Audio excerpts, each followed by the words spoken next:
자리를 하시고 교과 공부를 시작하도록 하겠습니다.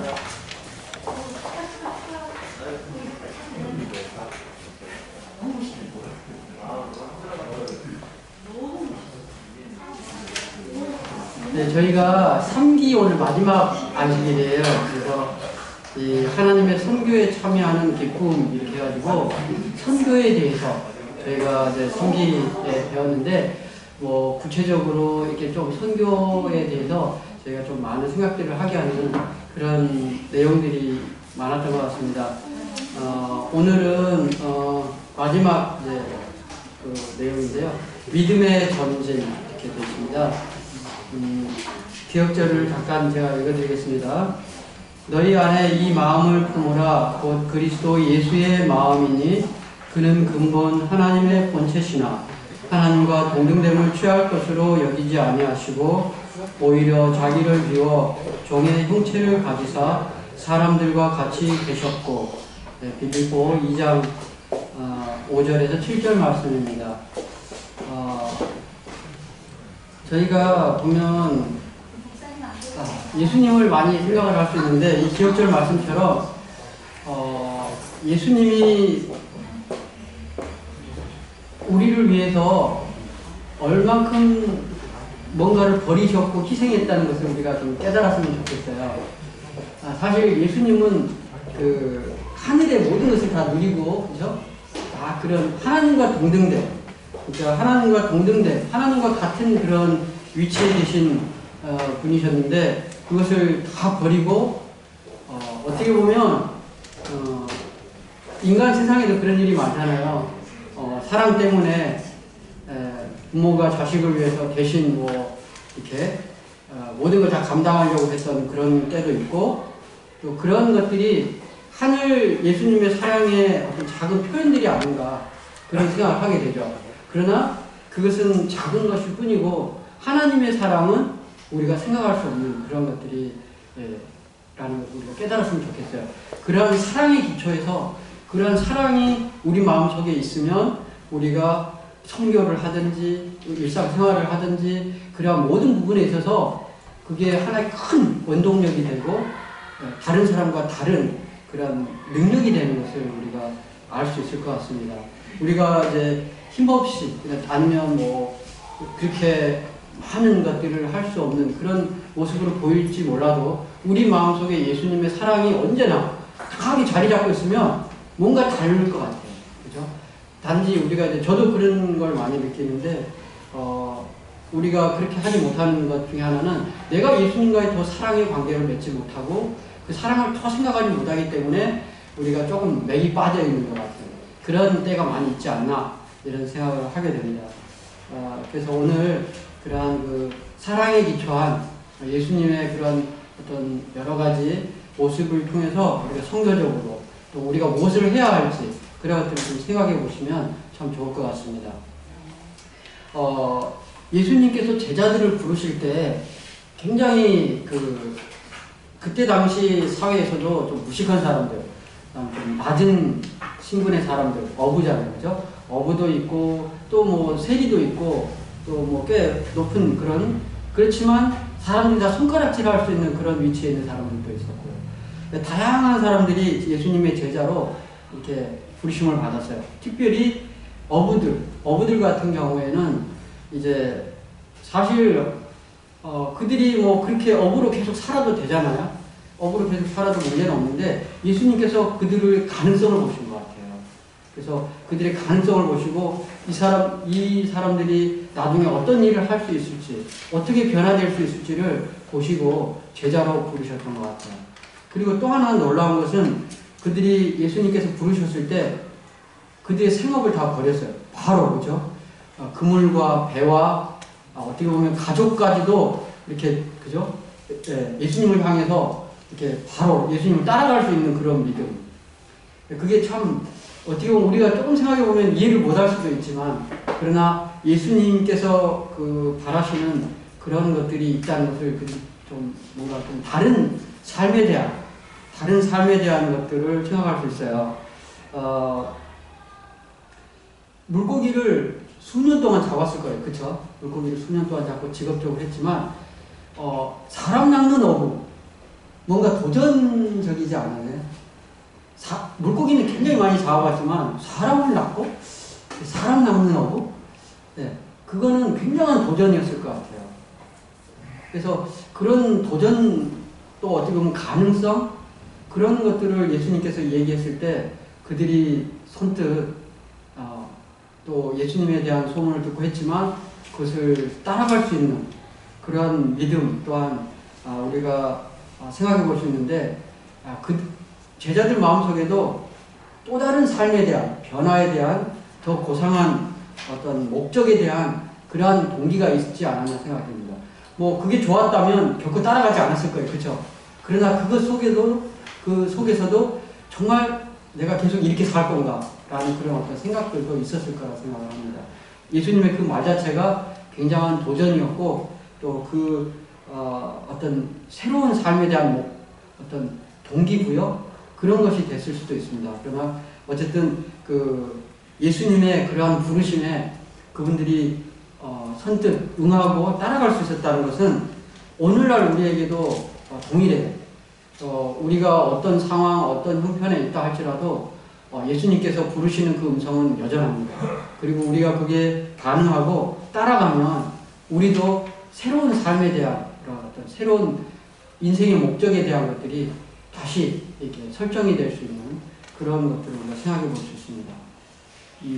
예수님이 부르신 많은 사람 중에 특별히 우리가 굉장히 다양한 사람들이 있죠. 제자들뿐만 아니라 예수님께서도 이제 지상생애 하실 때 만났던 많은 사람들이 있습니다. 무덤 옆에서 사는 그 미친 사람도 있고요. 사마리아 여인도 있고, 그 다음에 창녀, 세리, 어부, 또 심지어는 사울과 같은 잔인한 박해자도 있고요.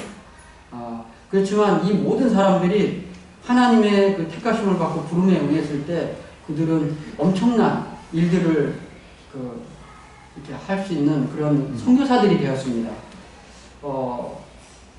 사실 그 사도 바울 이제 여기서 이야기를 조금 하고 있는데 사도 바울 정말 대단한 사람이죠. 누구보다도 더 열심히 그리스도인들을 박해야 된 사람이잖아요. 그런 사람이 그 다메섹 도상에서 예수님을 만나게 되고 회심하고 그런 과정 속에서 그가 완전히 이제는 예수님의 선교사로 바뀌게 되는 그런 경험을 하면서 우리가 어떤 사람이라도 이렇게 변화될 수 있는, 그렇죠? 오히려 가장 하나님을 믿기 어려운 사람이 예수님을 알게 됐을 때 그 영향이 어떤 것인지 우리가 알게 되는 거죠. 그래서 사실 바울이 회심을 하고 이렇게 왔을 때 사람들이 굉장히 두려워했어요. 이 사람이, 그죠? 그 전에 그리스도인들을 얼마나 박해했던 사람인데 두려워했었어요, 사실은, 처음에. 그랬던 것처럼, 그렇지만 하나님의 능력은 그러한 정말로 어려운 그런 사울까지도 변화시키고 예수님의 증인으로, 이방인을 위한 선교사잖아요, 바울이. 그래서, 이방인을 위해서 복음을 그렇게 전한 많은 그런 증인이 됐고 선교사가 되는 우리 모습을 볼 수 있는데 어쨌든 그래서 바울이 나중에 그가 이제 비록 감옥에 이제 갇히는 신세가 되고 이제 죽음이 가까워졌을 때 바울이 한 말이 있습니다. 디모데후서 4장 7절에 보면 나는 선한 싸움을 싸우고 나의 달려갈 길을 마치고 믿음을 지켰으니 이제 후로는 나를 위하여 의의 면류관이 예비되어 있다.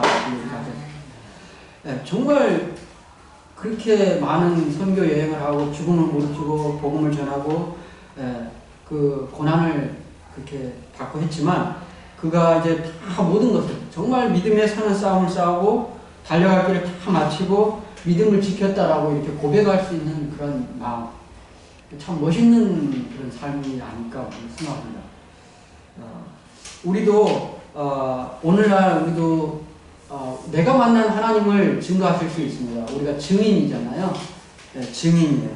그래서 우리가 내가 만난 하나님, 그런 하나님을 우리가 예수님을 전할 수 있는 그런 것들을 우리가 생각을 할 수 있는 것이죠.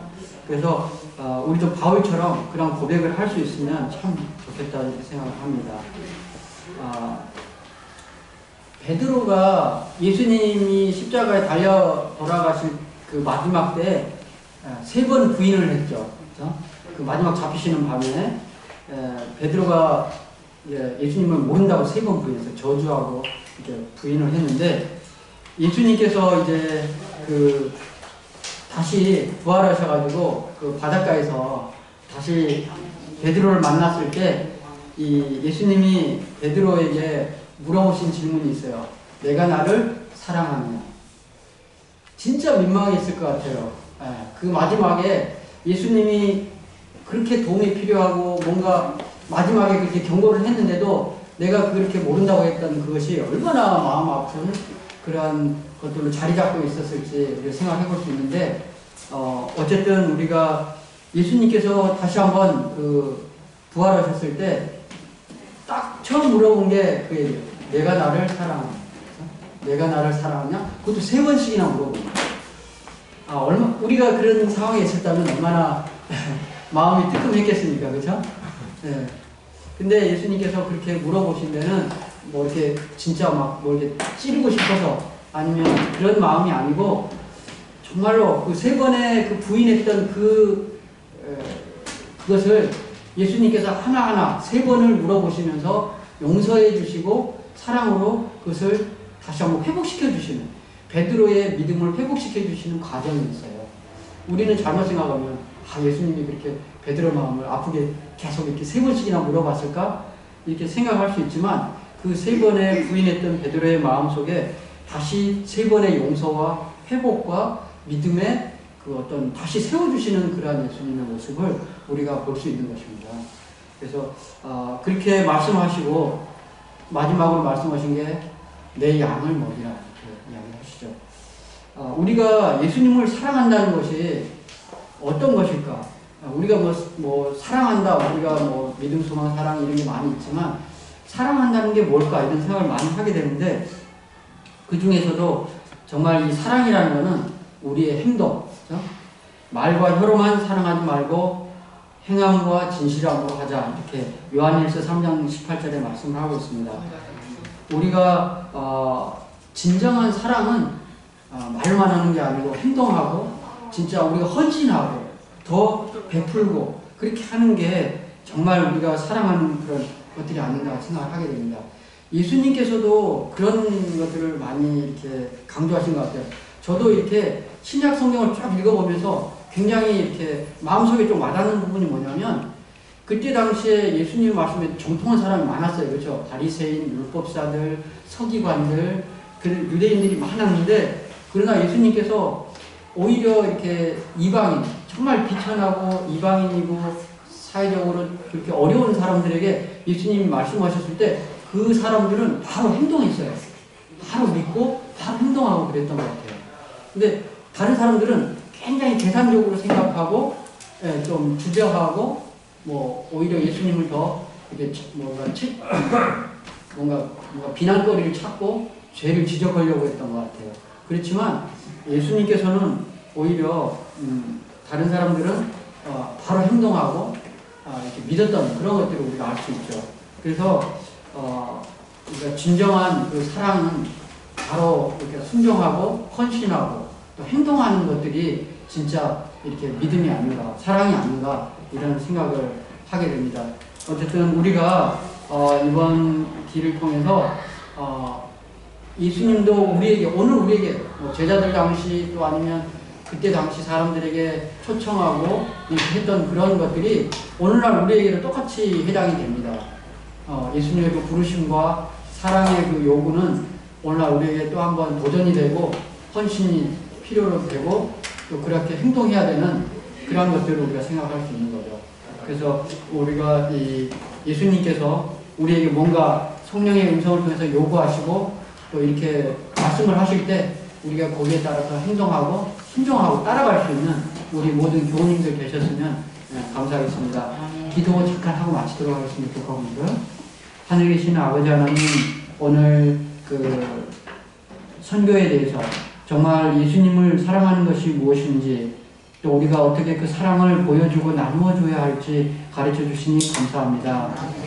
오늘 저희가 예수님의 또 다른 제자로서 예수님의 발자취와 그 마음을 가지고 그 사랑을 가지고 세상으로 나아갈 수 있도록 도와주시옵소서. 이 귀한 안식일에 하늘의 귀한 뜻과 또 예수님의 그 구속의 사랑이 우리 모든 교우님들 또 가정에서 또 예배를 드리는 모든 분들에게 함께하여 주시옵기를 우리를 사랑하시는 예수님의 이름으로 감사하며 기도드립니다. 아멘.